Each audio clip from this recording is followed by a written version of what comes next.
안녕하세요, 리트 약사입니다. 지금까지 갑상선 호르몬 합성과 이용 과정, 그 과정 속에서 TSH, T3, T4 호르몬, 갑상선 항체 등 전반적인 흐름과 갑상선 기능 저하증, 항기증, 갑상선염 여러 가지 증상들과 원인들도 살펴봤습니다.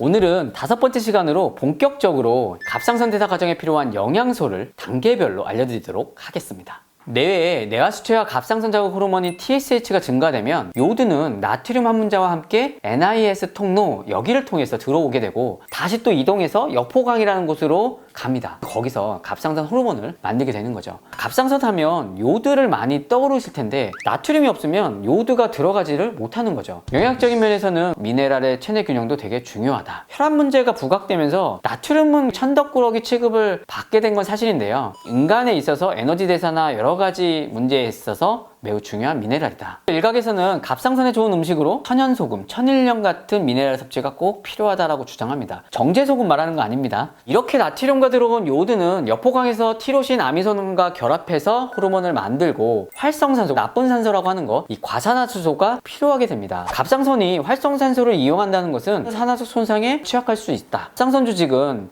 글루타치온이나 티오레독신이라는 체내 항산화효소 역할이 매우 중요하다는 것을 의미하게 됩니다. 갑상선 건강을 위해서 항산화 시스템이 잘 작동되어야 하는데 이때 중요한 미네랄, 셀레늄입니다. 이 과정까지 꼭 필요한 영양소를 정리해 드리겠습니다. 요드, 티로신, 항산화 비타민인, 비타민 A, C, E, 셀레늄, 식물성 파이토케미칼, 피크노제놀, 커큐민 등이 있겠죠. 이렇게 만들어진 갑상선 호르몬은 우리가 T4, T3라고 부르는데요. 최종적으로 말초 조직에서 쓰이려면 T4가 T3로 바뀌어야 하는 과정이 필요합니다. T4에서 T3로 바뀌는 과정에서 활성이 없는 RT3라는 것도 생길 수가 있습니다. 자, 이 용어 설명이 낯설으시다면요. 갑상선 호르몬 1편부터 먼저 참고하시면 되겠습니다.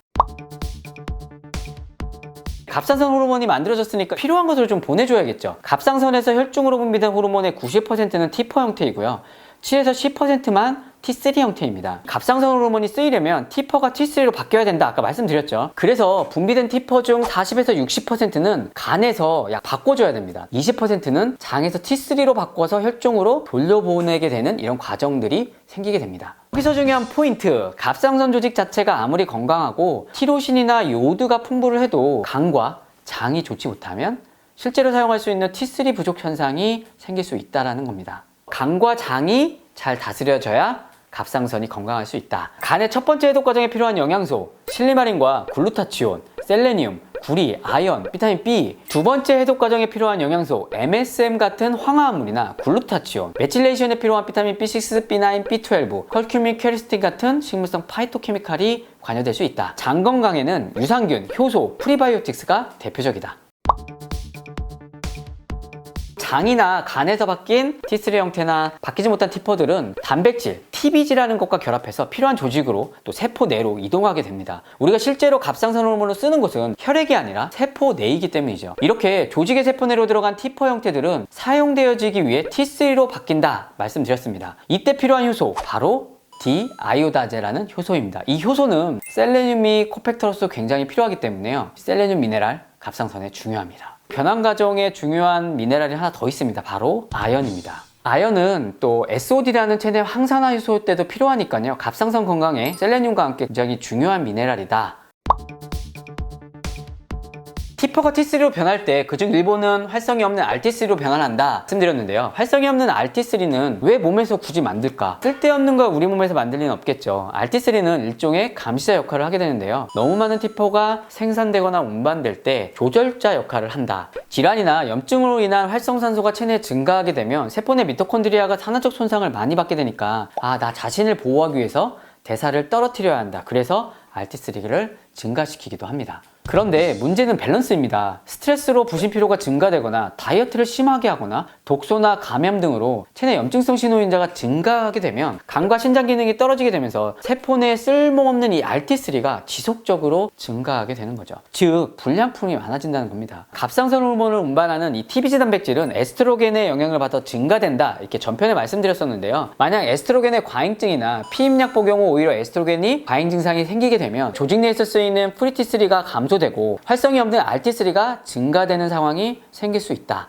병원에서 검사하는 이 TSH, 프리티퍼 T3는 정상이라고 하는데 탈모가 생기고 손발이 차가워지고 극심한 피로에 빠지고 호르몬 불균형이 생기고, 즉 갑상선 기능이 떨어질 때 생기는 증상들을 겪을 수가 있다는 겁니다. 티퍼도 중요하지만 프리T3와 RT3의 비율도 굉장히 중요하다. 일부 기능의학병원에서 또는 외국에서는 이런 검사를 하는 것도 있다. 결론은 작동하지 않는 불량품인 RT3를 줄이기 위해 우리는 스트레스나 염증과 부신피로, 여성 호르몬의 균형을 잡아가는 게 중요하다. 그래서 여기에 필요한 영양소, 2008년 아드레날 디스펑션이라는 논문에서 부신 건강에 도움이 되는 영양소를 발표했는데요. 홍경천, 가시오가피, 아슈아간다, 인삼 같은 아다토젠과 비타민 B, C, 파톤텐산, 메가도스, 마그네슘, 셀레늄, 아연 등의 미네랄, 오메가3 이렇게 이야기를 하고 있습니다.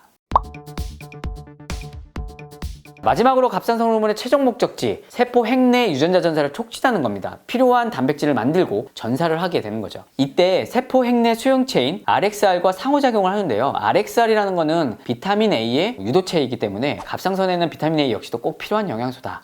결론을 말씀드리면 임산부가 아닌 이상 5,000IU에서 10,000IU 사이는 크게 문제될 게 없을 것 같다.